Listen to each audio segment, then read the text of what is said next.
It's not a bird, it's not a plane, it's Superhero Slate. It's a modern podcast where we talk about everything that's great, like movies, TV, superheroes. It's Superhero Slate. Oh yeah. Hello everyone and welcome to Superhero Slate, the show where we run down the latest superhero entertainment news. We love TV, movies, and superheroes, so let's talk it all out. My name is Chris Dillard. And my name is Mike Royer. And this week, we're looking at a DC future without Ezra Miller. Oh, Flashpoint didn't go the way he thought it was going to go, it sounds like. Yes, no. He is flashpointing themselves right out of the DC universe. Thanks to me, Avatar: The Last Airbender gets a second wind, and we'll talk about why this is my fault. Chris was the one extra viewer in their analytics that they needed. I was the push to make the announcement. We'll talk about that in a second. Wonder Man is coming to Marvel, and I know this was fun for you because you don't know who Wonder Man is, so you got to look it up this week and more. Yeah, and folks, I'm going to read a headline here. I just need everybody on the same page. Police are searching for a suspect who allegedly punched the mayor of Louisville, Kentucky. Officials say police in Louisville, Kentucky are searching for a suspect they believe punched the city's mayor at a popular downtown event on Saturday. So, Chris, this is where I formally ask you, now that we're on mic being recorded for all to hear. Yes. Where were you Saturday night? Were you anywhere near the mayor of the fine city that you live in? I was not. I was in another state actually this weekend. Now, I mean that sounds like a convenient alibi. Yeah. Really, an entire state to be. All I'm saying is they got some screenshots of the person here. They're blurry. If I squint at the blurry picture, I can envision it being you. So all I want to say is I'm lucky that we record this over Skype because it seems like your rage issues are building and mounting. So everyone be cautious. If you ever come across Chris, he will punch you. Yeah, that's right. Wait, hold on. No, I didn't. No, it wasn't me. What are you talking about? So the reason I was not here is because today on Sunday is Father's Day. So happy Father's Day to all the dads listening to us. Long-time fathers, new-time fathers. We celebrated our friend Quentin Parker with his new child a couple weeks ago. So I was just in time, right under the line, Quentin. I was just at Target earlier today, and I was in the clothing section because the wife and I have a vacation coming up here in a couple of weeks. So looking for some new clothes for the vacation, and a lot of late Father's Day gift searchers in the men's clothing section.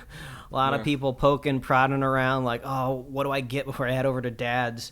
So good luck to all the folks who had to do some last-minute shopping for Dad out there. Dads are hard to buy for. They're more often than not, they're not quite as emotionally connected as the mothers are on the other side of the equation. So it's just like, oh, man, if your dad doesn't like golfing or like beer, you're kind of screwed. So good luck to everybody who went through that gauntlet.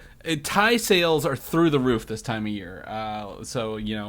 People just love getting ties for their dads. I never bothered to think about the tie industry that was decimated during the work from home era of our lives. Exactly. Well, I think ties would follow. It's pants industries that really suffered.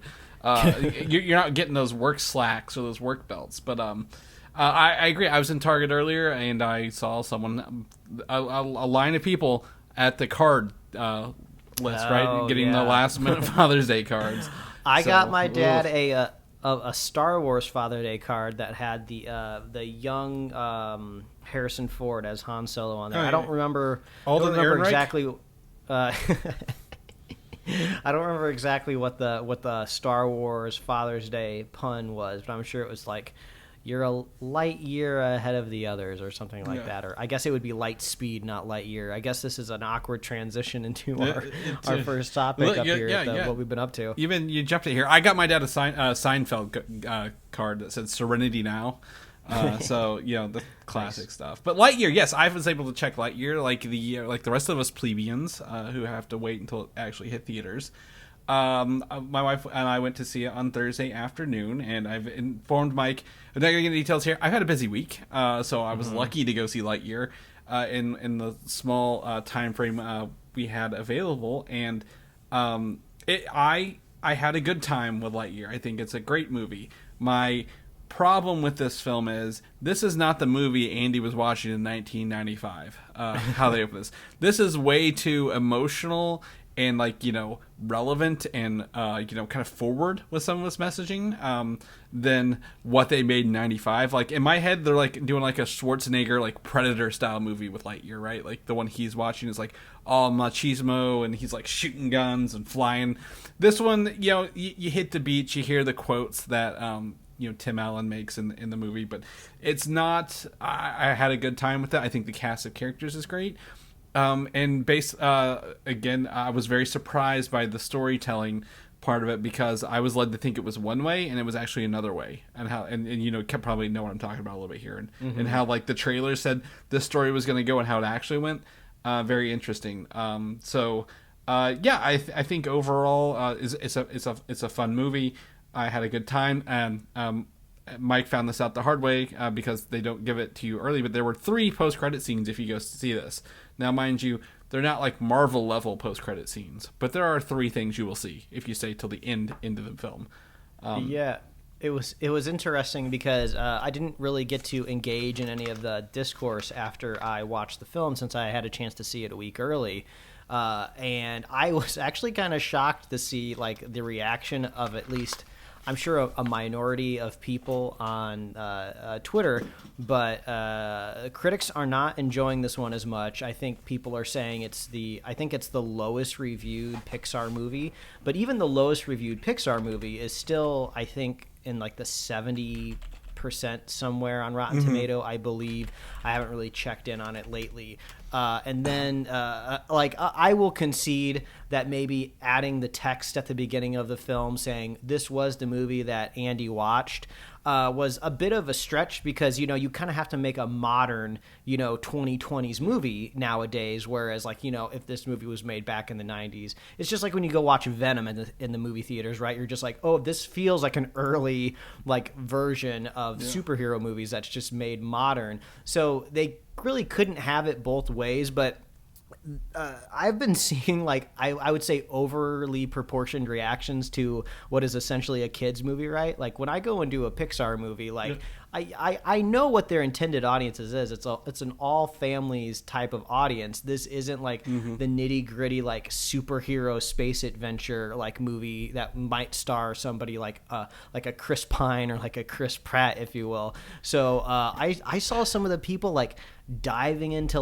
Buzz Lightyear lore, discrediting the movie, and I was like, what are you people doing with your lives that you're getting this much into the film? I don't know. I've seen a lot of people talking about how media literacy is slowly starting to die, and I really start to feel it you cannot come so hard at a Disney Pixar movie like this. It's honestly hilarious to see the response that some nerds have had. I pulled up real fast. It's not the lowest rated. All 3 Cars movies are below this in reviews. The Good Dinosaur and Brave. Brave is pretty close, though. Well, this is backwards. Brave is actually higher by 1 point now, still beating The Good Dinosaur. But, it is 30 years ago. This movie was not dreamed of 30 years ago when they made the first Toy Story, right? This is just something hey, we have an idea. Let's kind of roll with it. It's fun. I grew up watching Buzz Lightyear Star Command, the animated show, in the late 90s, early 2000s. It was on in the morning before school. That was very fun. It definitely is against this, but I don't give a shit. It's Lightyear. It's my whole my row, and I think I'm gonna message you with this. There's just there was kids in the row beside me. A lot of kids, a whole family. It's fine. There was a child under 3 who had this. They have this innate ability to just be louder than the movie, no matter how loud the movie is. I'm like, good for you. But it didn't bother me. I was a little upset, but I'm like, it's a kids movie. Yes, I hope kids are here watching this movie because this is what they're here for, right? They have to learn somewhere, and Lightyear is one of those things. I'm not gonna go preach the qualities of this film to everybody else, but by God, it's a good intergalactic blast. It's a beautiful film. Some of those shots especially whenever I believe I've even said in this trailer, like where he lands on the lands and he meets is it I guess Izzy, the granddaughter from the trailer. Like the rocks in the background look almost real life kind of thing, and it's just fun. What I would love to do, honestly, Mike, I don't believe in IP video game crossovers anymore, but wouldn't this make a great video game? Like the story for this, Yeah. would, like make a great sci-fi video game. I loved it, and like they pretty much had like a video game puzzle, and I was actually just about to bring it up. I loved the visual look and the sound design of the red cone beams that they got stuck in, like in their little side mission. I just loved how they like made a little noise and then they would get sucked together. So yeah, visually the movie is absolutely stunning, and you always get that with Pixar movies, which is great. So yeah, I would, if you were on the fence about this movie and the internet was kind of pushing you to not go see it, don't listen to them. People are being so hyperbolic about this film. And I think it's because it's a Pixar movie, right? People are kind of expecting this elevated emotional connection to a story when it comes to a Pixar movie, which is not necessarily a bad thing. It's like on brand for a lot of the films that they put out, but this isn't an Inside Out. Right. This isn't the type of film that they're making. This is just like a fun summer action movie. And I think people are also expecting Toy Story 1 through 4, right? All 4 movies, heralded, reviewed fantastic, right? This may have a Toy Story character, but this is not Toy Story. Like this is far from it. And honestly, I think it would. I think the only thing that would elevate it more for me is to make it more like a 90s, 80s action film where it's just. He's overly confident in everything, but this one kind of humanized him a little bit, and that's great, makes it a great film. But like, I want to see the movie they really did in the 1990s because I think that would be much better. I wouldn't be, honestly, I really wouldn't be surprised if at the beginning story stages of it that was on the table, right? Yeah. But I feel like they probably had to make a decision, like, okay, if we want to make this kind of like 90s action movie, we're going to have to go all in. We're going to have to kind of go meta with this. We're going to have to be making kind of like an aged movie.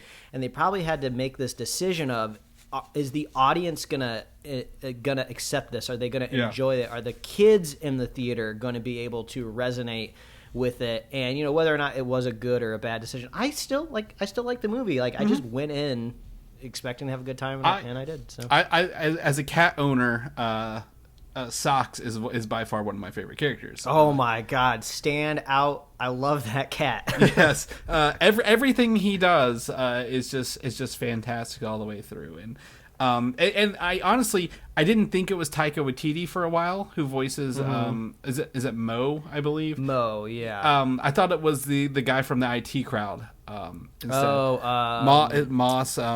Richard Ayoade. Yeah. So. But Taika Waititi, again, permeating all aspects of Disney at this point. Getting a paycheck wherever he can, man. Yeah, exactly. So, yeah, I mean, I would definitely recommend it. It's definitely a good break for the week to watch it on a Thursday. The other thing I'm gonna call it here, Mike, I don't know how much this is going to resonate with you. Dragon Ball Super, which is the sequel to Dragon Ball Z, right? I had a TV show ran... for I think 152 episodes. They released a movie to theaters, Dragon Ball Super Broly, right?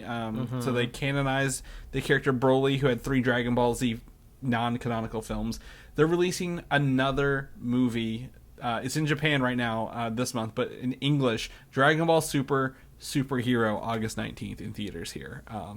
And I could not be more excited to go back and watch more Dragon Ball Super at this rate in my life. As a 35-year-old man, I can say that proudly. That I'm going to probably go to the theaters and watch this because it takes place after the Dragon Ball Super Broly film.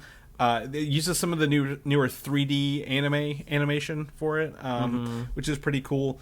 And it's just something to go check out and have a good time with, because it's like I feel like they treat it like one of those like fandom events kind of films. Like not a lot of screenings will have it, but yeah. Before we get another anime run, I'm excited to kind of go watch this, Mike. Have you heard or seen anything of it yet? Man, I feel like I've kind of disconnected with Dragon Ball Z or the Dragon Ball franchise after a while.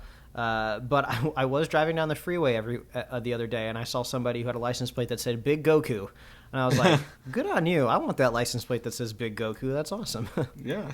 It's one of those things we talked about. I was reminiscing, or I guess lamenting with Mike this week about Japan is doing a Gundam burger style at McDonald's. They had this Gundam meals in Japan. I'm like, son of a bitch, I don't get to have Gundam meals. And it's not like brand new Gundam. It's just like original Gundam with Char Aznable and all those original 80s Gundam characters. I'm like, dang, they're really bringing it out here. And Dragon Ball, it gets some love. It's got a card game. It had a video game a couple years ago.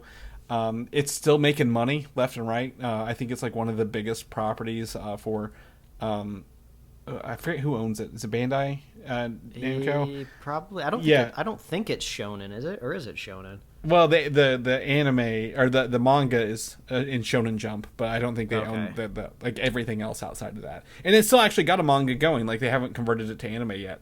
So like it's just one of those things that's just running. And it's like from our childhood, just nostalgia's always coming back, man.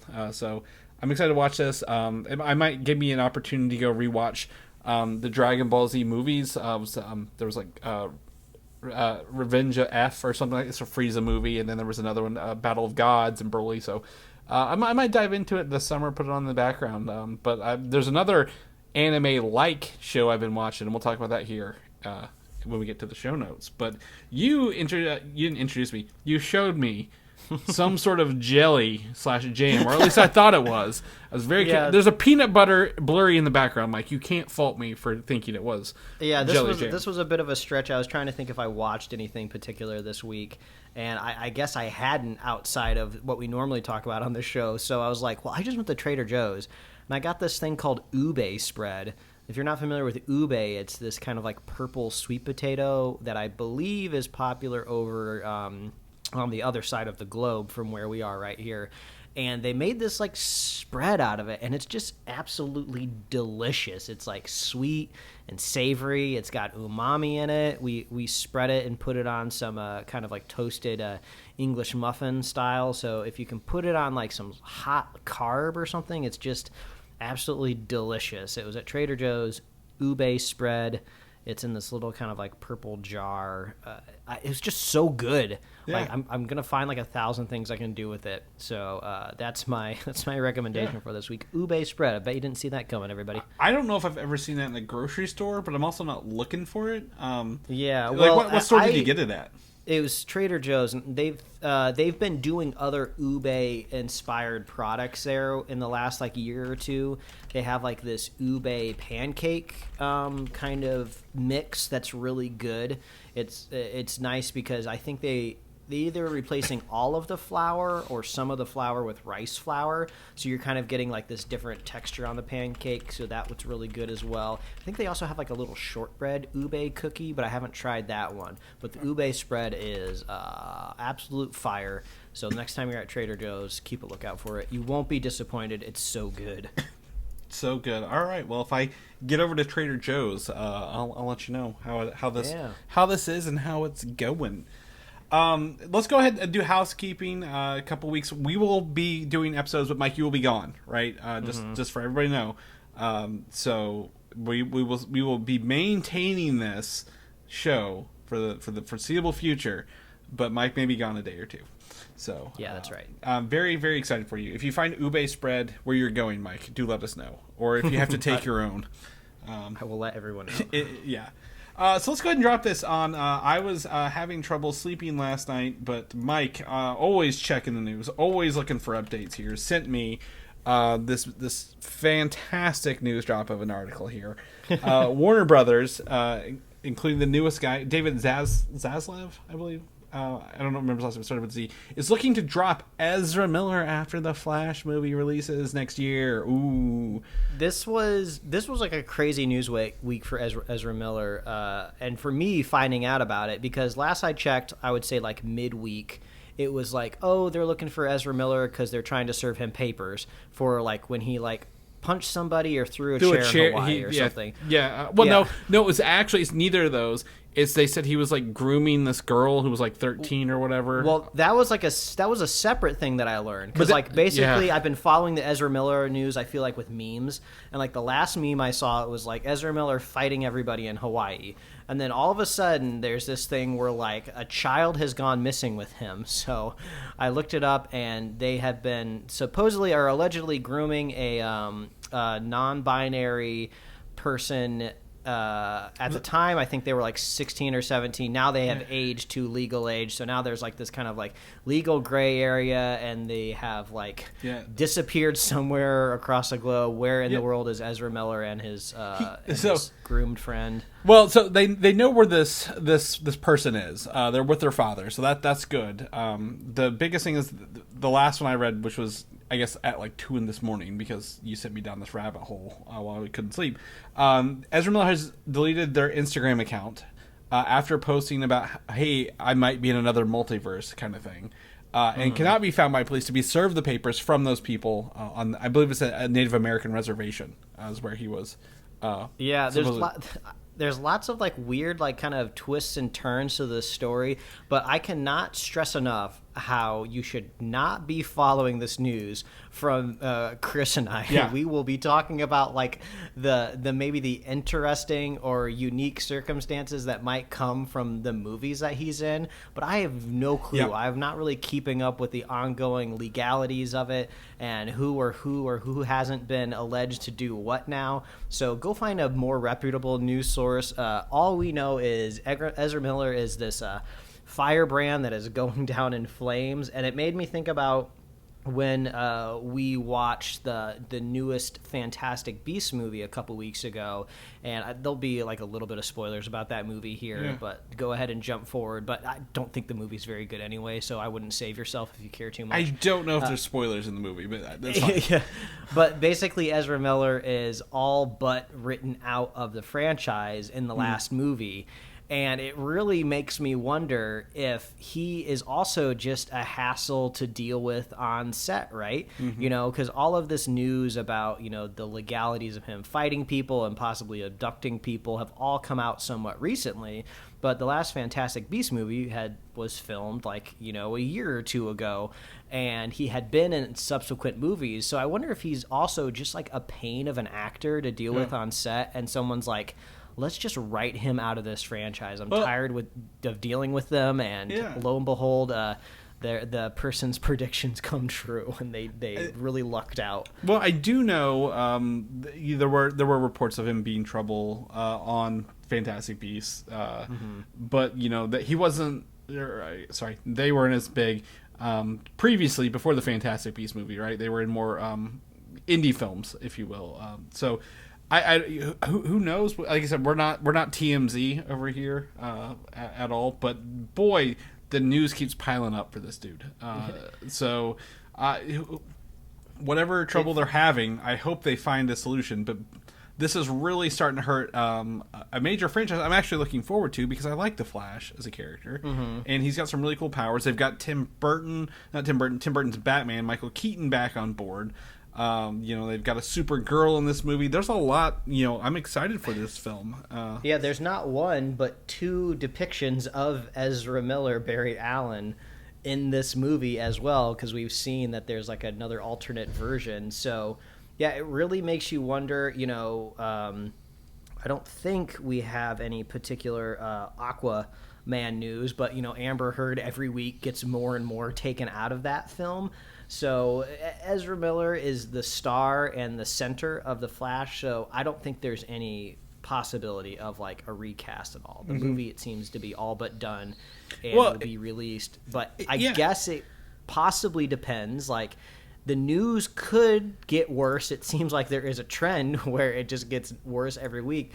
It does make me wonder, is there like a limit to what it would take for them? Is there a world where this movie could possibly be canned, you know? After all the trouble it went through, how many directors did this go through, right? How many, you know, all the writers, everything, you know, they need to get this off the ground. I feel they really got to just do it and figure it out. But they've already filmed most of this, and it's pretty hyped, and they even have, you know, again, use the same actor twice for this film. So there's a lot going on here. The other news I kind of pulled from this, the director of this, Andy Muschietti, of the It film fame, had drawn a cover for the prequel comic for this Flash movie. And in it shows Batman fighting someone like a metal suit throwing a police car at Ezra Miller, who is naked, putting on a Flash suit. So he's mostly naked. Oh yeah, I did see that. If this whole comic doesn't get canned by the end of this, I would not be surprised. But it seems Warner Brothers, the Fantastic Beasts franchise, even recasting Johnny Depp, right, with the Amber Heard thing and her and Aquaman. This is a lot going on here. But the sad news is test results are showing really good reactions from this film, right? Like early reactions to early cuts of this film.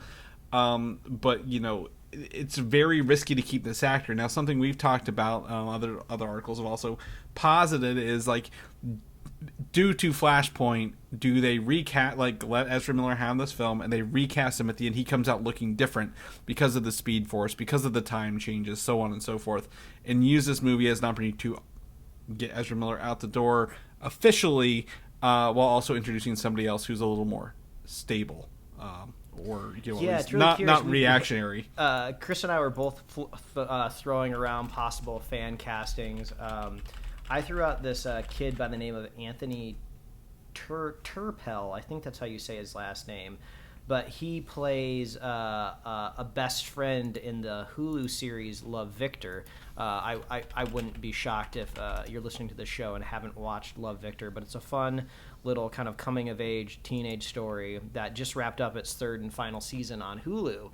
And he's just like a very quirky, energetic, compelling kind of face on screen. And he kind of gives off Barry Allen vibes to me anyway, so that was my fan casting. And then Chris, you threw back the Maze Runner kid at me. I think. Dylan O'Brien. Yeah, he was Teen Wolf in that on the TV show.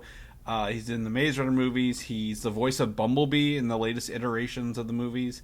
I think he was in Love and Monsters recently. I had to look him up, and if you had seen the most recent season of Curb Your Enthusiasm, he is the I don't know if he plays himself in the show, does. But he plays young Larry in the Larry David Netflix show that they're trying to make in the latest season of Curb Your Enthusiasm. Mm-hmm. So yeah, it does make you wonder, did they just do like a recast and then they just assume everybody out there in the world knows what's happening, they don't need to explain it too much, everyone will just get over it and be like, okay, let's just press forward with this Flash universe? Or do they do something in universe to explain the visual difference? Like, we've been talking about so long of like, oh, if you're an actor in the DC universe, hopefully they like you because they could use this tool called Flashpoint to kind of erase you or reconfigure you. But I guess we never considered the problem of the Flash being the person that needs to be replaced, right? Yeah. The ending, I guess I saw a picture of like everyone from Justice League and only 2 people remain. I saw that too, like the Jason green Momoa, screen shot, right? Mm-hmm. Jason Momoa and Gal Gadot, the only 2 people left, and nothing against Gal Gadot, but her last Wonder Woman movie was travesty. Bad. Yeah. So I mean, I think she'll be back. It's fine. I think she can redeem it. But they've also changed. They've got all these mergers and stuff. There's new people running Warner Brothers now. We'll talk a little bit about the Joker movie they're pushing forward with as well. What they just need someone running that ship over there, Mike, and we've said that since day one. But this is an interesting thing. Like, the idea of DC fans, they're very vocal, a very vocal crowd. No doubt, nothing wrong with that. But when the Snyder cut came up, everyone was vocal. Everyone had an opinion. I've not really seen anyone come out for Ezra Miller. So yeah, I'm not seeing a whole lot of support there. Yeah, they're kind of quiet on that front. So I think it's interesting. When you recast someone, will there be the recast Ezra Miller down the road? I don't think there will be. So I think that's a safe bet. But we are not in charge of Warner Brothers or DC Entertainment, but hopefully it will be strange though, right, to see like red carpet premiere photos for this film and like Ezra Miller won't be there. Yeah. Because in what world would they let would they let Ezra show up. So yeah, wild news. I feel like we've had similar scenarios happen, but it's always been like second on the call sheet, right, or third on the call sheet, never like number one on the call sheet. So fun times for Warner Brothers, right? we are living in an interesting world, but I'm excited for the Flash movie. Real life of Ezra Miller out of it. I'm very excited for this movie. Got a lot of opportunity, I think, for that. So we'll see. We'll keep you guys appraised of what's going to happen with this. We're about a year out for it. Hercules, the live action Hercules. From the animated movie. You ever watch that animated movie? I have. Guy Ritchie, who did the live action Aladdin version, has been tapped to do the live action Hercules movie. So, couple things here. Do you bring back Phil, who was voiced by Frank Reynolds? Oh my gosh, Always Sunny. What's his name? He was the Penguin in the Batman Returns. Danny DeVito? Danny DeVito was the voice of Phil. Sorry, I couldn't think of Danny DeVito. The voice of Phil, and do you bring him back to voice the character in this live action movie, right? Kind of thing. I don't think Guy Ritchie did a bad Aladdin movie. It was different. The big drama there was Will Smith being the genie. Overall, not really a horrible film. I hadn't even thought about it actually until I saw Guy Ritchie was it. But I think this is a great opportunity. But I'm not excited by hearing Guy Ritchie's attached to it. Right? Like, yeah, I know. Like, we're not necessarily maybe the target audience for these films. I don't know. Maybe Hercules is kind of a bit different, right? Because this was kind of like a Disney movie that like little boys could kind of get more hyped up in. But I just keep thinking back to the live action Mulan and the kind of the decision to kind of make it more culturally appropriate, right? By removing the songs and removing like Mushu and, like a magical cricket and things like that, right? I feel like it sucked a lot of the fun out of the movie, which is a decision to make. So I just hope they don't suck the fun out of Hercules, right? Like, I want to see, like, the devil. I want to see musical numbers, lean into it. Be fun with it. And the thing is, Hercules, I know Hercules has a couple musical notes in it, but I don't think of it as being a musical, right? Like, to me, I always remember Hades, voiced by the Saturday. I'm horrible with names. It's one of those days with names. The Saturday host. He has the big chin. Jay Leno. Was it Jay Leno? Was it Jay Leno? It wasn't like Jay. He joked about being like Jay Leno. It is. For some reason, I'm thinking Phil Hartman, but I don't know if it was. No. Family Guy. They named the school after him. He eats the M&Ms. Ooh, piece of candy. That guy. Oh, James Woods. James Woods, I'm pretty sure is the voice of that. But James Woods, yes. He said he looked like Jay Leno, so that's why I always have to work backwards. They're great. The two little minions he sends out, Pain and Panic, are hilarious. Right, parts of this. The cool thing about Hercules is like he's fighting all these mythical creatures, and he's got a little Minotaur looking dude to help him out, who's like, yeah, get up and going. And then of course there's Meg. A lot of girls like Meg because she's not like the damsel in distress, right, kind of thing. So it's fun to think about Hercules, but Guy Ritchie, he didn't do bad in Aladdin, but he didn't do standout work. So hopefully if he does this, he can make a standout work. The last Guy Ritchie mythological movie I watched was King Arthur and the Legend of the Sword or whatever he did. Oh, wow. I forgot about that. Yeah. I had free tickets, thankfully, to that. But, it's just kind of like, well, yeah, but, is there someone else with a better vision out there who could do something with this?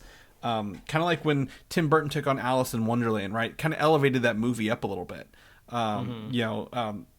So, like, is there someone who could, like, take their iconic look or view, or someone who's, like, up and coming who could grab this and make it pretty good along the way. So I would have put Taika Waititi in charge of this one instead of a Star Wars movie. That would have been actually really fun. Yeah, he's about to play with Zeus in Thor: Love and Thunder, so I think it'd be pretty cool to see him have some of that injection humor in there. But if you guys have any ideas of that, now I guess the thing is, who do you cast as Hercules?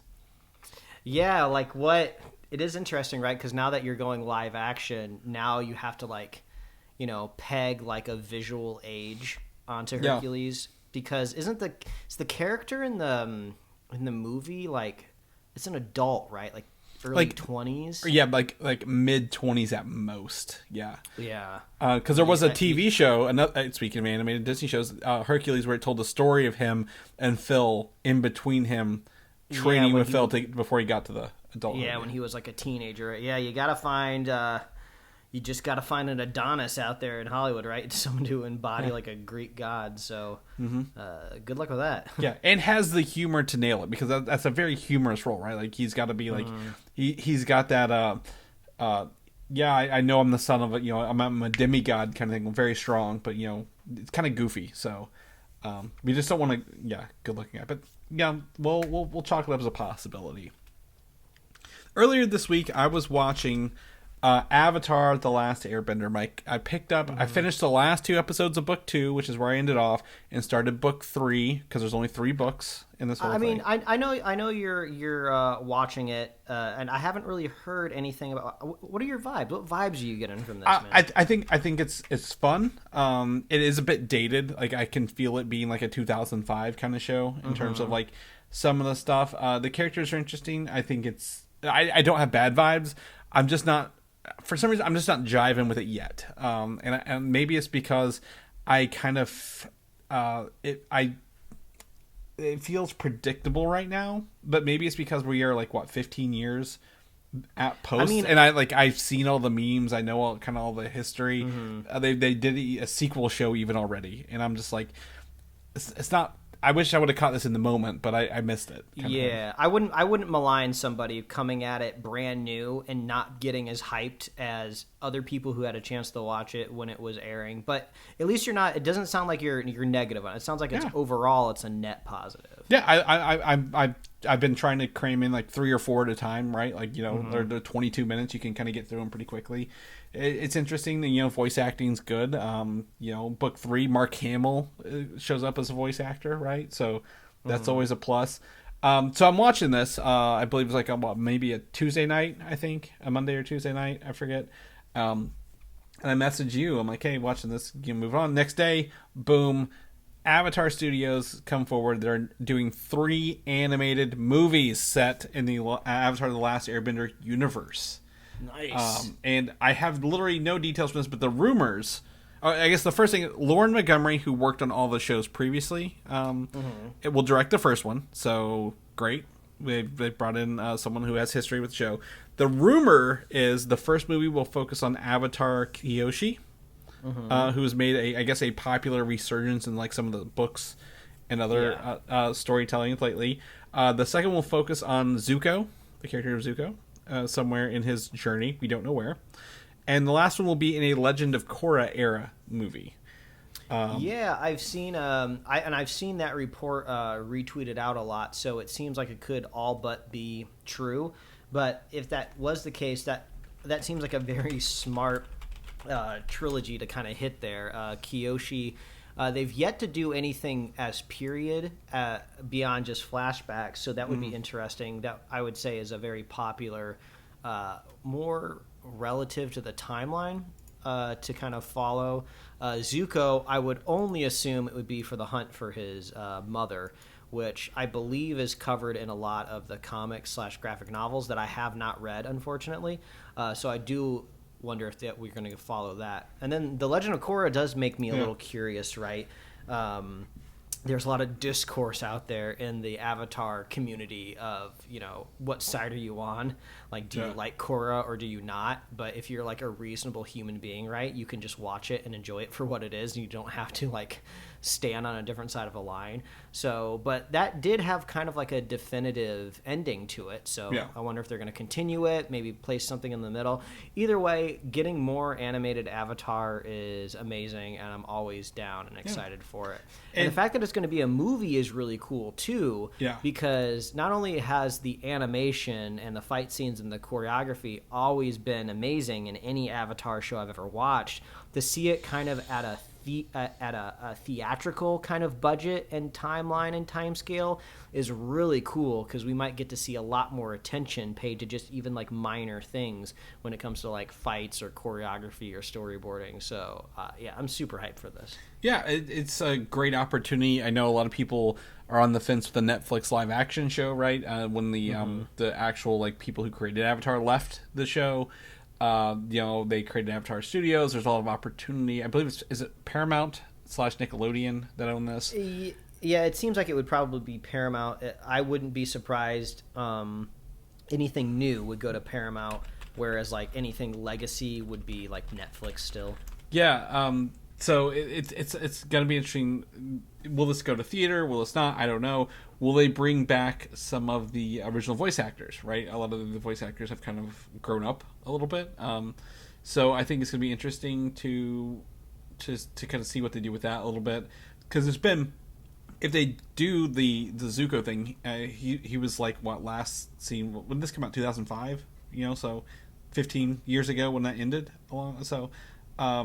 Very, very interested to see kind of what they do with this, and it's exciting news all around for everybody who are Avatar fans. They need more content, and this is the best way to do it. This is very similar, Mike, to the Dragon Ball stuff I was talking about at the top of the episode, because the show was done, but they started doing these movies, and then they went back into a TV show that filled in it made the first like quote unquote season or series was like the movie but extended into episodes kind of thing. So very, very excited to finish my book 3 run and then check this out. So would you say you recommend Legend of Korra after watching that Avatar? Yeah, I would still definitely recommend it, and it would probably even be better for somebody to watch it now, because when I was watching it, the future of the show was up in the air. Like, I think originally, if I remember correctly, it was only ever supposed to be one season. It was going to be like a limited series thing, but then they had enough traction where they got a second season, but then they aired it weirdly. It was like kind of online streaming, but then it was on Nickelodeon. It would get kind of like dumped at different periods of time.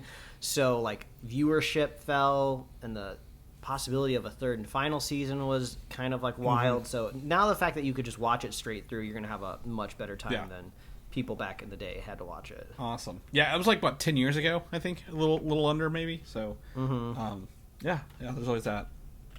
Transformers Rise of the Beast, the next Transformers movie. Very excited for this because the Maximals from Beast Wars are going to start making their appearance. And the first kind of inclination of this is the Optimus Primal mask that they're releasing, right? So you have a little mask that you can wear here. It's the Optimus Primal mask. And then if you look at the second image in our show notes, it turns into an Optimus Primal transformer. Everything transforms. So it's a mask that your child can put on its face. Yep. But then the mask will transform into like a normal kind of sized action figure proportionate to the mass of the mask. It's very confusing. Looking at these two pictures side by side, you wouldn't necessarily get it. Yeah, exactly. I had to look at this a couple times. I was like, what is going on? But then you like see his feet are, part of the chin for the mask. And you can kind of see, his head on top of the head of the mask is the chest piece. Very, very Transformers, right? Everything turns into something else. So this is cool to see this. They have a Bumblebee one that's also hitting, but we know what Bumblebee looks like. And then we got some of I don't want to say official artwork. I believe this was on like the Russian social media site VK, showing the original Optimus Primal kind of artwork fighting with the Bumblebee from the 2018 film.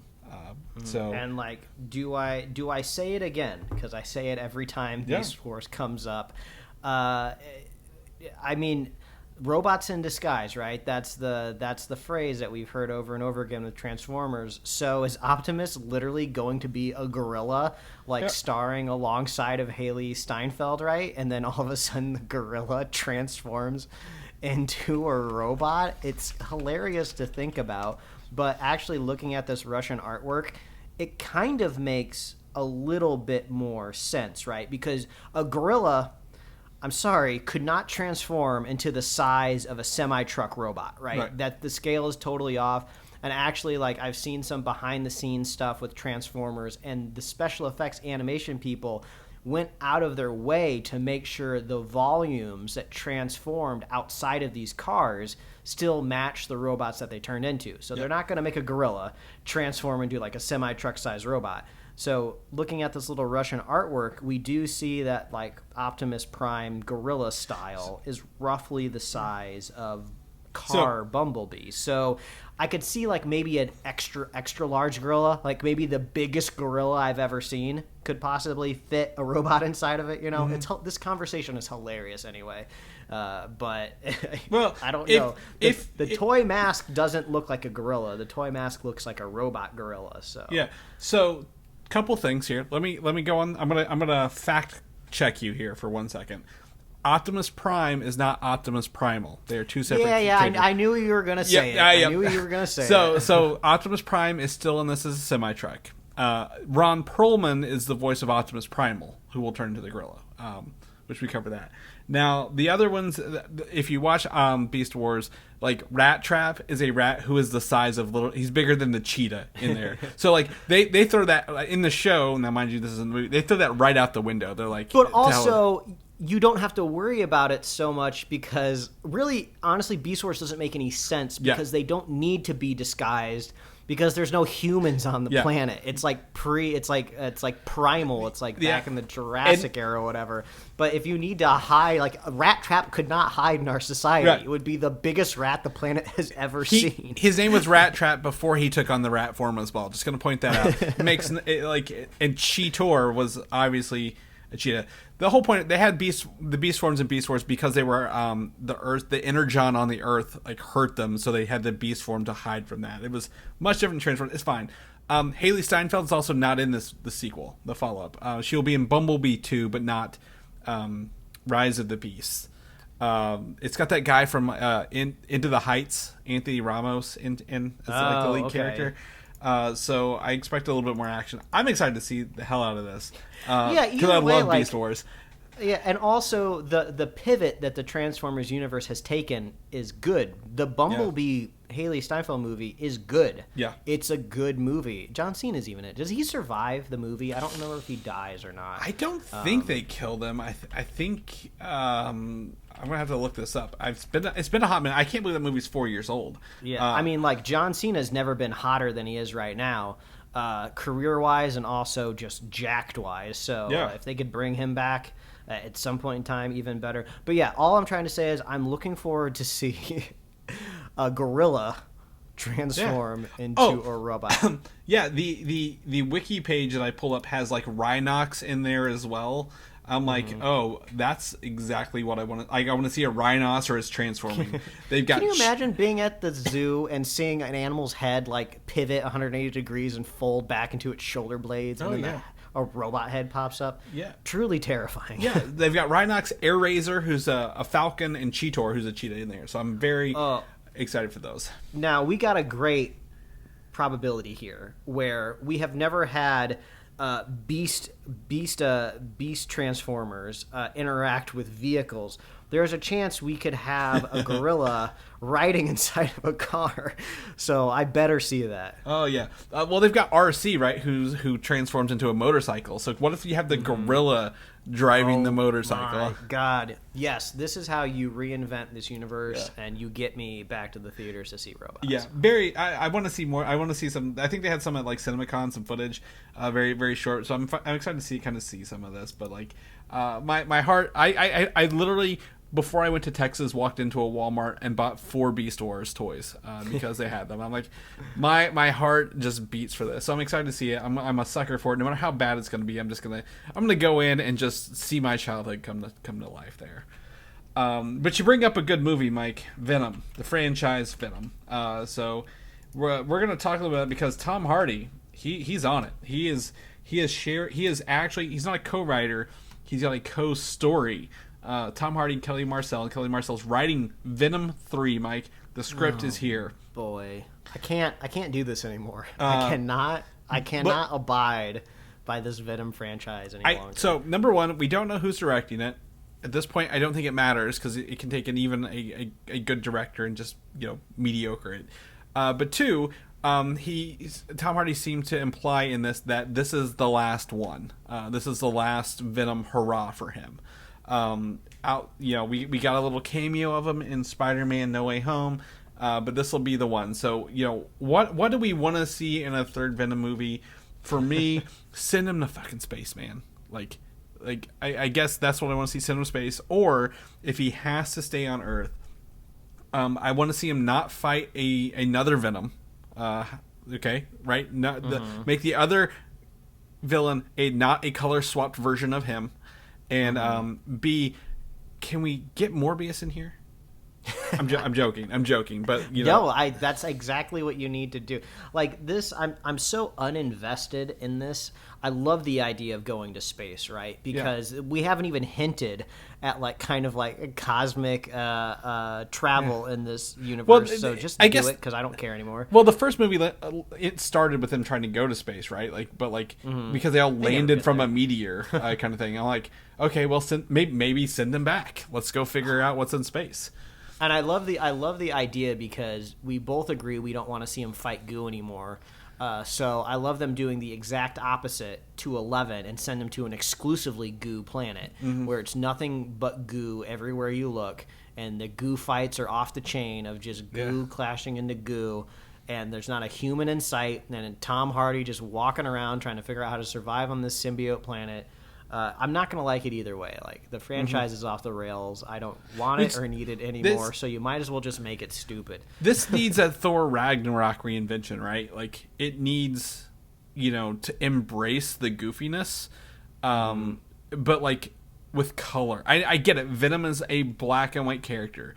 That's his color palette. He is the lethal protector of the night. They don't want to find out. Well, it's too late. If they've tried that twice, it's not going to work out. He needs to eat people and have a good time. And I don't want to see Tom Hardy being miserable the whole time as Venom, right? Because in the comic books, Eddie Brock enjoys being Venom. So, can we get, hopefully the ending of 2, right? They're on the beach, they're bonding, they're becoming better friends. Maybe we see them embrace this version and actually do something with it, rather than just have them mope around about being unwanted roommates the whole time. Oh yeah, it's so funny. I totally forgot how we left off the characters. They're supposed to be. They didn't call themselves Avengers. What did they call themselves? Lethal Protector, wasn't it? Lethal Protector. That's right. So they're gonna go off and try to do some hero type of stuff. But yeah.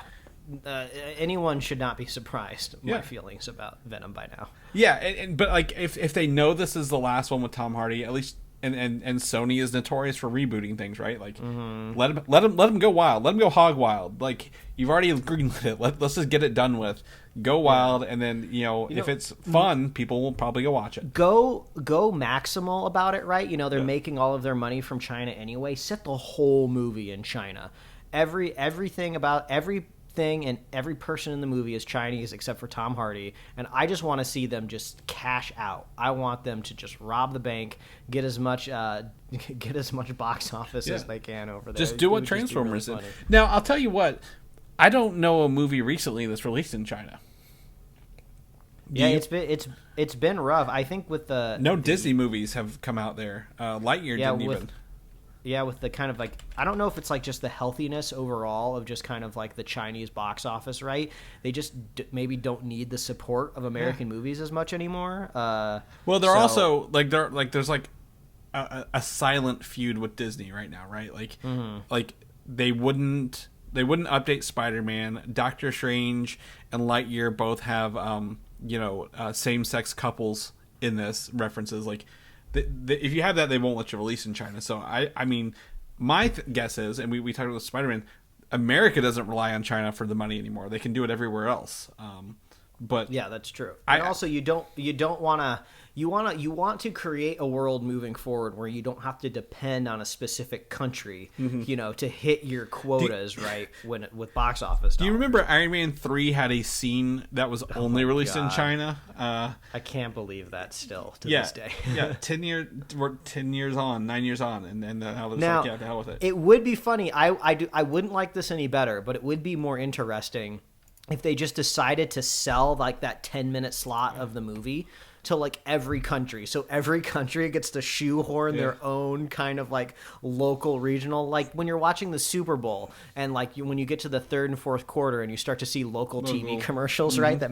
That are just like totally jarring. Wouldn't it be like so funny to just see like a Canadian doctor come in, or like, I don't know, a Canadian like Mountie, and he's the one that like, I don't know, like finds like one of Iron Man's gloves that fell out of the sky fell and hit a moose or something. I don't know. It'd be so funny. Top Gun also did not release in China, by the way. I just looked it up because I thought maybe it did. But yeah, you're right. Like, and Top Gun is getting close to, if not already, $1 billion worldwide. Yeah, it's great that we don't have to rely on a country that, you know, does not share the same values as kind of most of the progressive world. Yeah, 885 million. I think Doctor Strange is up there. Spider-Man's still up there. So Batman's up there. I don't think Batman went to China either. But yeah, it's if Venom's gonna go big, don't like I'll disagree with you said don't put it into China, but like just go hog wild and just don't make him fight Morgu. At the end of the day, just cut it out. Speaking of Spider-Man, if you want to watch Spider-Man right now and you live in any country but America pretty much, you can watch them on Disney Plus. But if you're in America, to hell with you. Good luck. Like, I think the Amazing Spider-Man are on Netflix and the original Spider-Man with Tobey Maguire are on Hulu, and I don't know where Tom Holland's are. So UK, Canada, and some other select countries have these ability to watch them all there because in the Disney Plus app over there, I think maybe even over here, they've updated their timeline to include No Way Home. In the I saw a screenshot of that. This would be a great opportunity if we had a VPN sponsor like every other like podcast and YouTube channel out there in the world. This is where we would pitch the VPN service, so you could change your internet location and then you could watch these movies wherever you are. But we don't. So if you run a VPN out there and are looking for a sponsor, let us know, because we could shoehorn it in it like every week very easily, because there's always something streaming someplace else. We could do it at the top and middle and bottom of the show, and no one would know because we're that good at it. I use personally Proton VPN, Mike, the number one VPN. No, I'm kidding. But Proton VPN is the one I use if I need to ever run anything through another country. They're actually pretty easy to do. I have we're both Mac users, so it's pretty easy to turn on the Mac, and they have an iPhone version as well. So whenever I'm looking to possibly see what's on other streaming services in other countries, it's pretty quick to do. Well, keep a lookout for that Proton check in the mail. Yeah, I know, right? just give me free VPN access. How about that? You don't even have to give us money. Last week we talked about Joker 2, and like a couple hours later, the biggest rumor right now is that Joker 2 is rumored to be a musical with Lady Gaga as Harley Quinn in it. Oh my! I mean, I do like the idea of Lady Gaga as Harley Quinn. Like, she's a force on screen, and I feel like that could be really fun. It would exist very good in parallel with Margot Robbie's Harley Quinn. I think a Lady Gaga Harley Quinn would fit in the Joker universe, if you will. I do love the idea of like a musical is like the antithesis, I feel like, to the genre that I feel like the first movie has pegged itself as, right? You know, would this make some kind of edgelord nerds very upset that their sequel is going to be a musical? And if it did, I'd be very happy. I mean, rewatchability for the first Joker movie, I would say, is low, just because it's such a dramatic film about like mental illness. Like, you're not gonna casually pop that one on, right? You know, on the weekend while you're doing chores. But if it was a musical and good enough, it'll be in my Spotify rotation, right? Yeah. So this seems like the most rumor I've ever heard, but this would be hilarious if true. The hardest part about this rumor, like for me, is like to invalidate it, is because it's picked up literally everywhere else. Like like every huge article, like Deadline, Variety, they're like Joker 2 is going to be musical. We have no reason that'll be musical. You know, we have no inclination, you know, other than what insiders are hearing about Lady Gaga being a part of this. So I don't know what to take. I don't know why it would be a musical. I can't quite put my finger on it, but I don't know why. wouldn't it be great if this kind of Joker universe is actually fleshed out more, but not necessarily with like Joaquin Phoenix being the through line, but just this alternate thread of movies where they just go really weird with every character, right? You know, some of them will be musicals, maybe some will be like found footage or whatever, and they just take these kind of like artsy kind of takes on the characters just to be weird with it. I mean, at this point in time, you tried to copy Marvel and it didn't work. So maybe now you just pivot and do something that they would absolutely never do. Yeah, 100%. Like I could see, no, I couldn't see Marvel doing a musical unless they did like an X-Men one with what's her name, Dazzler, right? The artist from the 80s, but like that's still decades away if they got that bad. But like, yeah, 100%. Like a Joker 2, a follow up. Change the genre, right? Tackle the genre. I think who's the director for that again? I forget. The guy who did the Hangover movies. Todd Phillips. Todd Phillips. He, by the time Hangover 3 came out, that was just a commentary on movies and like all these other things. So like he's good at it, but like is the Joker 2 the perfect place to do a complete genre shift all the way through? So. I don't know. What kind of musical would it be? Is it like a Sweeney Todd style musical? Or... Yeah, are there upbeat numbers? I don't know. Is it only a musical because Lady Gaga's been attached to it? Like, I hope this is true. This would be so much fun. It would blow my mind, Mike. I would have to go see it. I would have to go see it. So, yeah. I shared with you yesterday, Black Panther, Wakanda Forever standees are starting to appear in theaters. And if theaters are starting to get promotion materials, what's next? Posters and trailers. Because they don't have an official poster either. So movies can't promote it. It's the next little movie after Thor Love and Thunder, which is 2 weeks away. So... I guess 2.5 weeks away. So it's time to do something. Now, mind you, they might hold it a little tighter. I know they're still possibly filming, editing some stuff, but I want to know more about Wakanda Forever, man. Like, give us a teaser. We've had the same conversation before, I feel like, where we're like, hey, we're studio executives, right? Wouldn't it make sense to have the next trailer out and available, ready to go for your next film? And then that never happens. Yeah. And then we start to backtrack and go like, oh, well, maybe they just don't want to cannibalize the news of Thor Love and Thunder hitting the box office with, a new trailer that people are dissecting and like taking the news cycle. So you never really know anymore. And, Thor Love and Thunder kind of changed the game with trailer times anyway. Like they held on to that forever. So we just don't know anymore. We need artificial intelligence and AI to predict trailers for us now. Yeah, we need someone at Marvel telling us when this is going to happen, or at least something. But the thing is, with these promotional materials in theaters, that's making me think they're at least going to give us a poster soon, right? Like Thor Love and Thunder didn't have posters that I saw in cinemas until they did the actual poster. Yeah. So, well, just like every time we record this podcast on a Sunday, you can be listening to this right now with a poster in your Twitter feed at the very moment on a Monday. So. Yeah, and a full trailer that we did not know about. So, yes. Black Panther, Wakanda Forever, keep your eyes open. It's right around the corner, folks. We'll know more about it later. Wonder Man. A Disney Plus series is being developed for Wonder Man. Now, here's what I set this up, Mike. All right. Who is Wonderland? Who is Wonder Man? So I said I was going to go Google this because I didn't know what this character was. And I did a little bit of Googling, and I didn't actually get any information on the character. I just found people arguing the status of the character. Like if you had to put Wonder Man in a tier of Marvel. I don't think anybody agreed he was a tier A character. But there was a lot of arguments between if he was tier B, tier C, or even if that was being too generous. When was the last time he was prominently in the comic books? So, I wouldn't say I would ever, admonish Marvel for, reaching into its back catalog. But I have no clue who Wonder Man is. Okay. So that's why I'm glad I'm on this podcast where Chris can let me know every week what's going on. Fantastic. So, Wonder Man has actually been in the MCU previously. early on when they were filming Guardians 2, we had a look at Nathan Fillion posters. Remember at that movie theater? That he was supposed to play Simon Williams, aka Wonder Man.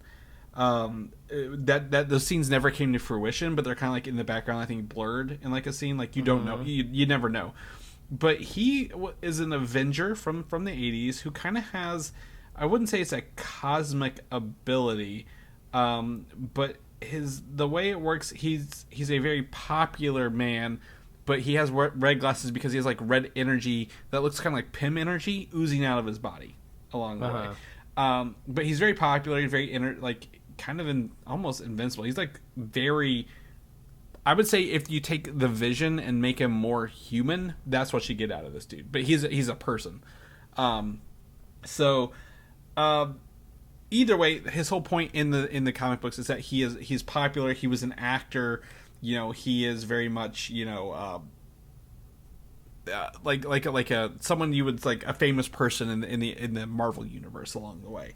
So man, I'm telling you what, you know what you're talking about, and you always have the details on these characters, but even this is a struggle to kind of wrap my brain around Wonder Man. So sounds like they got a bit of a challenge ahead of them. Yeah, Marvel is known when they created Iron Man and Thor and Captain America, these were all C-list characters, right? I don't think they'll have a problem here. What's interesting about this announcement of a Wonder Man series is it's got Daniel Destin Cretton, who directed Shang-Chi as a producer, and Andrew Guest, who is as the head writer, who's known for working on Brooklyn Nine-Nine, 30 Rock, and Community. So like kind of satire, parody, humor shows. So people are leaning into that this will be a Hollywood satire comedy series. So this Wonder Man, who is an ionic powered person, possibly if they go with the comic book route, will be in the show that's just a satire of Hollywood tropes, right?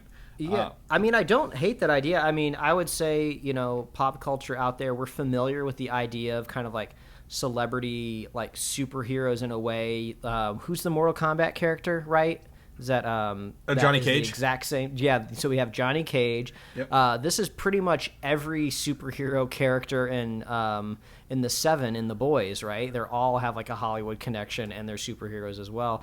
I guess canonically in the MCU, right, when we're talking about kind of normalizing being a hero in this kind of fictional world that is based on our real world, right?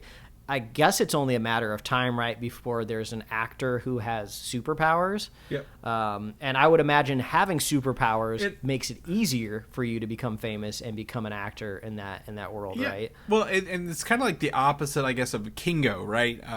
Who was an actor who was an Eternal, but they didn't let people know. But like, this is kind of like early Iron Man, right? Or Iron Man 1 and 2, like he used his Iron Man status for fame and like to get him even further. It feels very similar to this. Now, I was gonna say, you may not know this. He was actually a main character in the MODOK animated series that was recently canned, voiced also by Nathan Fillion because of his role. I'm sorry, I wanted to include that in there, but like, he's a quote unquote pending Avenger who works as an actor on the side, which is very interesting that they could put. Yeah, put him in here. And I've been saying this like every time something new is announced when it comes to the Marvel universe, is whenever there's a new character, right? How are we going to explain their powers? You know, they've done a very, very good job for the most part explaining the origins of these superhuman abilities in the MCU, but we haven't had that windfall, right, of like an Inhuman or a Mutant X, you know, an X gene out there in the world that, you know, you can kind of just right away where these powers came from. So yeah, I guess I'm curious, where does Wonder Man get his powers from? Yeah, we shall see. Yeah, he's his powers are ionic, so I don't know where they take it from. His brother is an interesting character in the MCU. His brother is actually known as a character called the Grim Reaper. Do you remember him from Earth's Mightiest Heroes? He had the scythe hand, like. I don't think I do, no. But he literally is just the Grim Reaper, and he has like a scythe for a hand. So he's got a very interesting counterpart in his brother. So I think if they brought that in as well, like, Simon Williams is becoming a huge popular actor. He's got these abilities. His brother has abilities, but on the other hand, he's like a more evil, dejected kind of character. I think would be an interesting thing. But like, if it's a satire and they know it's satire, maybe this guy's faking his abilities, right? similar to a character who played Kingo in Obi-Wan, right? Who wasn't a real Jedi. Maybe this guy's faking his powers to become a Hollywood famous along the way as well. Be interesting to see how they do that. So, phenomenal talent behind this, right? Guy who did Shang-Chi, Andrew Guest with a back catalog of humorous shows in the works. I think this could be a win, Mike. I think this could be a big genre, a new genre to put in the MCU. Like all movies should, and shows should be. It should be an interesting story about a character, because I'm just kind of like scrolling through, right, like pictures and of Wonder Man here on Google Images, and the abilities don't seem to be terribly compelling, right? Yep. I don't want to get too many heroes in our MCU that's just shooting, vague energy blasts, right? And this is just another one here, so we'll see how it goes. He's got a very unique outfit. I'll tell you, like his look is consistent no matter what you see, right? The black tank top with the red W and his red eyes. Sleeveless. He's showing off the guns every chance he gets. Every chance. So yeah, we'll keep you guys appraised about this. But Wonder Man is in the cards over there, in the works. Speaking of comedy shows they're working on at Disney Plus, She-Hulk gets an official San Diego Comic-Con banner in San Diego, and that is a month away, man. We are less than 30 days away from San Diego Comic-Con. Sneaking up on me. Yeah. So there's nothing new in this poster, right? It's literally the one that we've got with her walking up the courthouse steps. But that gives me some faith that the Disney Plus shows will have a presence at Comic-Con. I don't know if Marvel does proper, but I know this will at least be there. Yeah, something's going to be going on there, because She-Hulk is in August, correct? Yep. So it seems like we're definitely going to be getting something new trailer-wise, at least in July. Yeah, maybe some footage or announcements of possibly other people showing up in the because I think it's still 9 episodes, half-hour episodes, so... very, very excited to see that. But San Diego Comic-Con, I can't believe that's around the corner. So we'll keep you guys appraised. Miss Marvel episode 2. Mike has not had a chance to see this episode, so if you've not had a chance to see this episode, get out. But I will also keep this very spoiler light, if you will. Yes, I have okayed light spoilers. Yes. For this. If we were later on in the season, I probably would make it a point to watch the episode a little bit sooner, but. Have not watched it yet. Yes. So second episode, this leans into the what I call the John Hughes, the kids life kind of thing, fantasy kind of going on, and embraces that unique fantasizing that Kamala did in the first episode, right? Kind of just leans into that pretty hardcore. Like there's a no surprise here, they show her powers more in the training montage. I'd be interested to get your thoughts on the visuals, because I feel like they're refining them more. It might be as she's getting better with them, the refinement is coming along as well. There's that. It deals more with the culture and the community around, the going to it's a mosque, I believe, right? That's where they collaborate. The fallout from her sneaking out in the first episode with her family. Very, very interested in this. But now we do see at the end of the first episode, right? There is the guy who's like, we got to go find this metahuman, who was at this convention.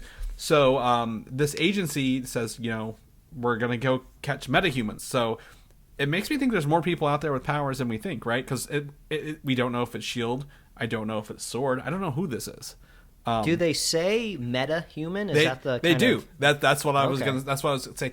It's not a huge part of this episode. It's just a little bit like the mystery is still kind of going on here. Like, who is this agency? And what are they doing along the way? It's interesting that they leaned into meta. I don't know exactly which comic book force, whether it was Marvel or DC, like kind of coined like metahumans or meta powers, but DC has kind of claimed the phrase, at least somewhat recently, in pop culture. So it's kind of interesting that Marvel is taking that approach as well. Yeah, I'm pretty sure. Now you're making me second guess it, but I remember the word meta human in this episode. Now I'm gonna have to second guess myself. I'm gonna have to go back and rewatch it. That's fine though.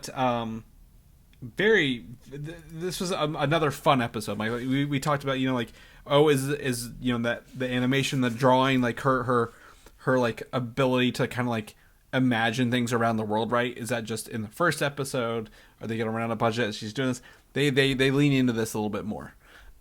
So very, very fun, very interesting. With that, the other thing is the news here is that the premiere of this drew the highest Gen Z audience of any MCU Disney Plus show so far, and the most diverse audience of not nationalities, but races to watch it as from that. So I think this for me, Miss Marvel is great because it goes to show me that they can introduce genres and shows and ages for everybody. And they work with their target audience. I feel this is very much targeted towards the Gen Z audience, and of people with different cultures and nationality, or I guess national backgrounds. And I think that's nailing it on the head from what I'm watching. I don't quite understand it, but I know that this show is not for middle-aged white men to watch. 100% sure. I may not understand it all, fine. But it's great. I'm having a good time. Middle-aged white men have been catered to my entire existence. Yes. And that doesn't mean that stuff that's not specifically made for us can't also be great and entertaining. Yeah, so. 100%. I think it'd be interesting to get your thoughts on the second episode when you catch up with it. It's pretty great. They do more. I know you love it when they make the texting and kind of blend into the background a little bit. They do some more of that, which is really fantastic along the way. So I think the people doing the production are having a great time and just having fun, and it's coming through, right? You feel the fun of the production bleeding into when you're watching it. With that, so I don't want to say too much more. I don't think there's anything to ruin, but I'd be interested to get your thoughts when you do watch it. So we'll talk about that, next week when we get it, because it'll be halfway through this week, 3 episodes. Moving on, Obi-Wan Kenobi. Were you able to catch Obi-Wan Kenobi this week? Yes, okay. I was able to watch Obi-Wan. Good, because it's the 5th episode, next to last. If you've not seen Obi-Wan Kenobi's 5th episode, get out, come back when you watch it, or listen to kind of everything when we kind of cover everything next week.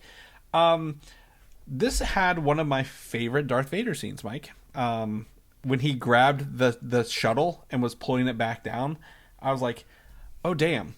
This is like they did it in that game, Force Unleashed. It was one of those scenes in Force Unleashed. They brought it to life here. There's also a parallel from Clone Wars, actually. I think later in the seasons, Ahsoka does that to a ship running away from her. So it's very cool to see the parallels with that. I really enjoyed seeing Vader out there. I do want to pick one thing out that I think maybe you agree with me on, and I don't know yet.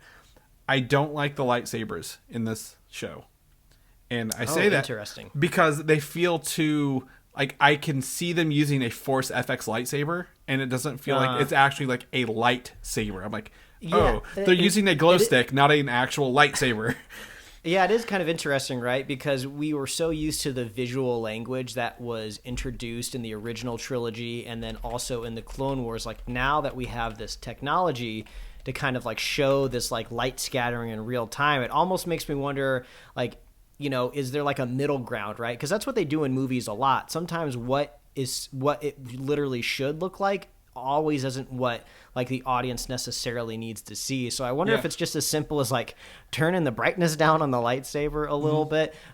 And also the only time we've really seen the lightsabers in action has mainly been like in the dark, right? Yeah. In the last episode before this one, we see Obi-Wan deflect some blaster shots when he's kind of in that underwater kind of like tunnel area. Yeah. And it wasn't too when they're in motion, they look pretty good.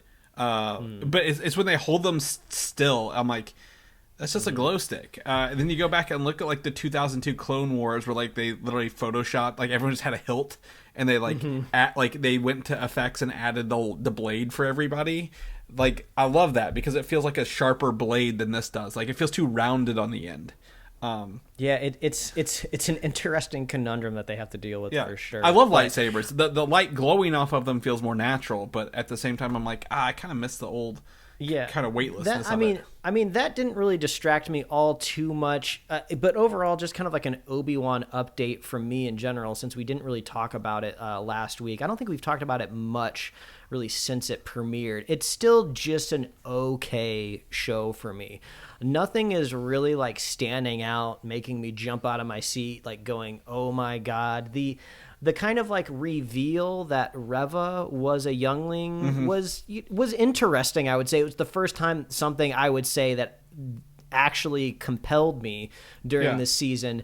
But then when you think about it a little bit much, it's just kind of like she has done unspeakable acts to get close enough to Vader, right? Yeah. It just seems like the balance does not work out there, right? She's trying to get revenge for these atrocities, so she does very similar atrocities to make it right, and I'm just not digging. I don't think she's trying to make it right. I think she just wants. I don't think she's a Jedi anymore. I think she has embraced the dark side, but she's very singularly focused, right? Like. I mean, I think the revenge just needed to be more specific then. Yeah. Because, like, if she was getting, like, revenge for, like, family, right? Like, her parents, right? I could see her kind of casting these innocent people aside to do that. But she seems like she's more just, like, trying to get revenge for, like, on principle for, like, the Jedi that was killed around her. So she's just going to kill and maim other Jedis to get there. I'm just not digging it. Well, I think it would have been more. It might have tied this together too close, but it would have been perfect if the general, right? I guess Kenobi's like not girlfriend, but the lady friend he had was. It was Reva was one of the families that she let Reva run off while she was killing the younglings in the family, like and then like I'm going to use this to come back and become strong. Like they could have tied those together. 'Cause, like, those stories are very parallel a little bit, but they didn't quite where they landed. They landed at two different parts, and it didn't feel as weighty. Now, but go ahead. Oh, I was just going to say, and also like the sloppiness of. I don't know if it's the direction or if it's just like kind of like the choreography or what exactly is going on here. But like there are still just like really silly things happening that like just make no sense to me in like this dramatic storytelling. So you have Kumail Nanjiani's character like conveniently dropping this communicator right onto the ground. And I'm not saying that's necessarily like a bad way to get a loose communicator on the ground, but like he drops it and he literally looks back at it and he doesn't go back and grab it. And I know that they are in a hurry, right? But it's not like there's like a literal like Indiana Jones boulder, right, about to run him over. He could have just stopped and like picked it up. So it was just weird the way that was shot. And then also my eyes almost rolled out of my head when they tried to give Leia something to do in this episode. They were just like, oh, we need to get up in these vents, but everybody's too big. Oh, I wonder if there's somebody here small enough. And she doesn't even really do anything when she gets up there. Like, they keep cutting back to her like 2 or 3 times, and she's doing the exact same thing of jiggling wires around. I was like, this is the dumbest thing I've seen in this show since I've started watching it. Now, they do this thing, though, where they draw me back in, like you said, where they do something really cool with Vader. He like walks up, pulls a ship down on the ground, rips the hull open and everything. Like, that is badass. He throws his full force powers in that. Like, he's not the old guy in A New Hope, right? Yeah. He's still using his anger because he thinks Kenobi's in there. Like, you can feel the anger in his, like, he's like, nope, you're not getting away, kind of thing. It was pretty exciting. Yeah, but then in turn, what happens right after that little lightsaber scene is Reva gets the exact same lightsaber injury that we just saw the Grand Inquisitor get a couple episodes and survived. So it's like, why would they leave her alive? I don't get it. I understand she needs to remain alive for the plot to move along, but this is not how you do that. Well, I don't know if this was a problem in the writing stage or if how they directed it, but it's like, this is like one of the biggest threats to your organization right now. Not only does she know everything about your inner circle, right, but she has shown animosity towards you. She wants to kill you. So you leave her there, quote unquote, to die. That's like when Dr. Evil like puts Austin Powers in a different room, and Scott, his son, is just like, don't you just want to go in there and kill him? Like, no, the sharks will take care of it. It's just like, that's the level of incompetence I felt like with that scene. So that's kind of what I'm talking about when I talking about like this like sloppiness of like the narrative, because I feel like if I was in like the writer's room when they were pitching the season, all of the ideas sound really cool. Like, the ideas on their face value are all very interesting, but yeah, the execution to me just rises to this is just okay. There to me, I agree with you that scene should not have been in this episode. That would have been a great stinger in the next episode, right? Because finding that the communicator thing, I agree. He should have got like maybe shot and it like fell out of his pocket or something else. That's fine. Then get it there. But like she found out that Vader has kids. That's what her like the whole point of that scene is, right? But don't show it in the same episode. Like if that was like, oh, we think she's dead. Come to find out she did live. Crawled over, find out he has a kid, and boom, they announce season 2, and it's Obi-Wan's gonna have to fight Reva to keep Luke alive. That would be an interesting kind of thing. But I think that the problem is they don't know if there's going to be a season 2. And they're like kind of wishy-washy about it, right? So will this communicator, the idea of Skywalker, Tatooine, send Reva there and Kenobi's going to kill her literally next episode because he's got away or what? Because I thought Vader would find the chip, right? Like the whole time I'm like, oh, he's just going to walk over and find everything out. And then that's really going to set the whole next episode off, which is the final episode, but I don't know where it's going to go a little bit.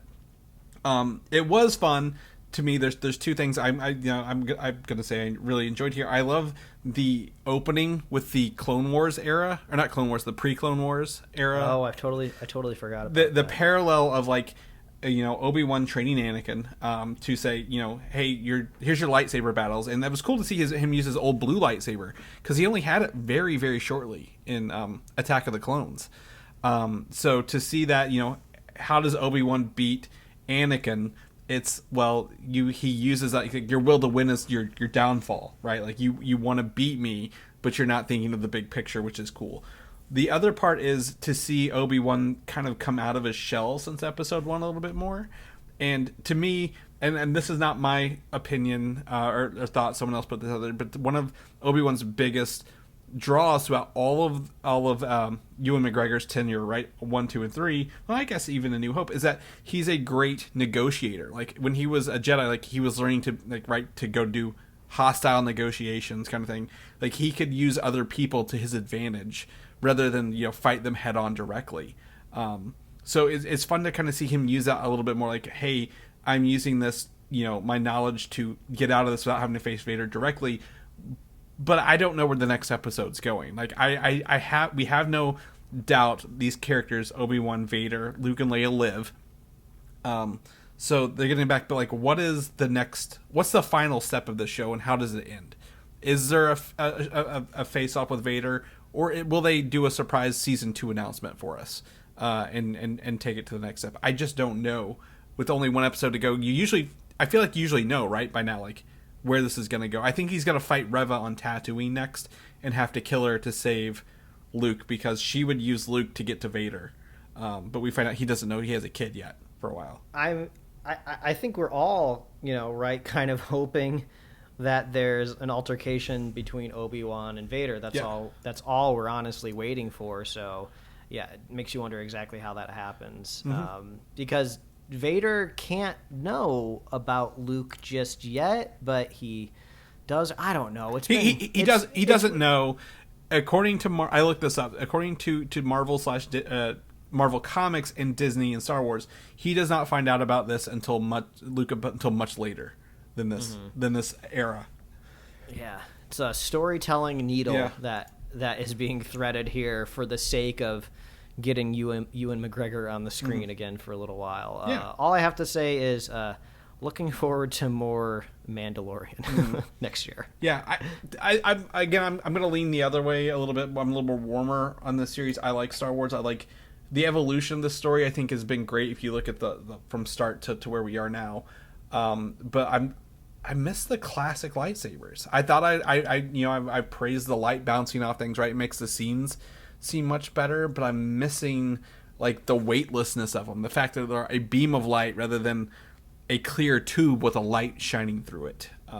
Just kind of comes off a little bit. My hope is if they do a season 2, they don't have to use the volume because everything's kind of back to normal filming and they can use real sets again. I think that would really sell it, even though Lucas did digital sets on episodes 1, 2, and 3. But I mean that's another good point of like I feel like environmentally Star Wars needs to evolve, right? I know they've kind of set up like this visual language of locations in the movies over the years, but like I'm really getting bored of like looking at it, right? Like I know I've gone on and on about desert planets, but even like this last episode of Obi-Wan, it was in just like another kind of rebel base with like corridors and then like just kind of like open landscapes where like, you know, spaceships can land. And the previous episode was on a Empire base, and it's not really compelling when you've seen it over and over again, especially, you know, I've watched the majority of episodes of Clone Wars where you have those same locales again. And it was always really interesting when, like, in Clone Wars, when they would go to a planet that has, like, giant neon glowing mushrooms and stuff like that. Or, like, when they do the montage of Order 66 and Revenge of the Sith, right? They show these like Jedi dying in these exotic locations. It's like, I want to see more of that, right? Yeah. I don't need to see kind of like this minimalistic, like 1970s sci-fi architecture anymore. So, yeah, if they can maybe... It seemed like the volume would actually make that a little bit easier, right? Because you can use Unreal Engine to design whatever you want in the background, but... I don't know. I'd like to see some evolution there. Yeah, I've not minded them kind of playing the hits. I do think the one episode, I think it was episode 3, right, where they had the they crash landed on that planet or whatever. It was a it kind of felt like they were just filming in southern LA the whole time. Oh yeah, the like the mining planet type. Yeah, area. I'm like, didn't really feel like a mining planet, did it? But you know. I would like to see. I know, you know, we go to cityscapes. The second episode in that city was kind of interesting. The undergrounds of Coruscant would be highly thrilled. But like you said, like there are other planets like Felucia that have the green glowy things, and like they're visually astounding planets. Now, correct me if I'm wrong. Have we gone back to Naboo in live action since the movies? I don't think so. Okay. I mean, if we did, it would be a travesty that we didn't get to see any more Gungans. Yeah. I feel like the Star could. Wars fan. I feel like the Star Wars fans have come around on Gungans, right? We all hated Jar Jar back in the prequels, but now we're kind of like, but Gungans were kind of fun though. There's a lot of opportunity there. I think to me, in my head, the plot point is Obi-Wan has to go to Naboo because he wants to have some closure with, you know, Padme's corpse kind of thing. I never thought about a reunion between Obi-Wan and Jar Jar Binks, and now I want it more than anything. So there's some opportunity to have some fun all around here. Anyway, Obi-Wan, last episode next week, wrap that up. I fully feel, Mike, and you can, you know, tell me what you think. I think a season 2 announcement is on the horizon. Possibly Disney Plus Day. They like to keep this stuff secret, but I don't think this story is going to be Obi-Wan's story is going to be done at the end of this.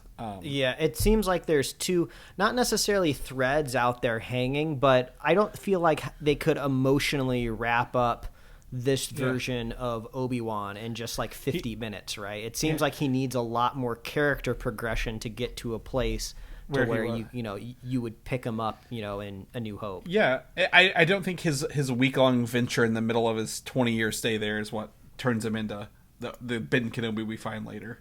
So, yeah. All right, well, that's it for this week's episode. Mike, people want to know what you're up to, what you're doing, where can they find you at? Well, they can find me at Mike Royer Design on Instagram, Twitter, and TikTok. And you can read my webcomics at pickledcomics.com. Chris, if people want to catch up with you, where can they find you before you get sent to prison for punching the mayor of the city? Oh, yeah. You can find me on Instagram, Valdan87, or Twitter, Valdan, VALDAN. I'm just going to be laying low, so if nobody can tell anybody that'd be great. Yeah, you're going to pull an Ezra Miller and delete your Instagram account. I'm going to delete my Instagram account, and I'm in another multiverse if anyone asks. On the run. Are you guys using the same smuggler to get you over the borders? No, I hope not. But I am using a VPN, so the government can't track my internet. Yeah, there you go. Man. Brought to you by Proton VPN today. Yeah, if we had that sponsorship, we'd be able to plug it so easily. Exactly. People know about the show episodes. Our next review, like I said, I believe is Thor Ragnarok. Not Ragnarok, Thor Love and Thunder next month. Where can people find all that good stuff at? Oh, well, you got to find our underground headquarters where we're coyoting people all across the world, and that's superheroslate.com. That's the best place to find all the avenues we host our show and to get our awesome show notes. So if you also want to obsess over what is or isn't Optimus Prime in gorilla form, we got the pictures of those masks and Russian concept art in our show notes. So go check that out, and you can find us on Apple Podcasts, YouTube, Spotify, wherever else you love to listen to fine podcasts. You can like us on Facebook, follow us on Twitter and Instagram. And you can get merch at superheroslate.com/store. We'd love hearing from you. Please reach out. Let us know what you think about the show. What are you watching? What are your vibes on? What's the vibe check on Obi-Wan, right? Mm-hmm. I know what the general internet consensus is feeling about Obi-Wan, but what are our listeners thinking about Obi-Wan? Send us a vibe check. Let us know. If you want to be a super fan of Superhero Slate, it's so easy. All you have to do is share the show with a friend, share the show with a buddy, and we'll be here every week, folks. That's right. We will see you guys next week. Bye. Thanks for listening, and don't forget to subscribe.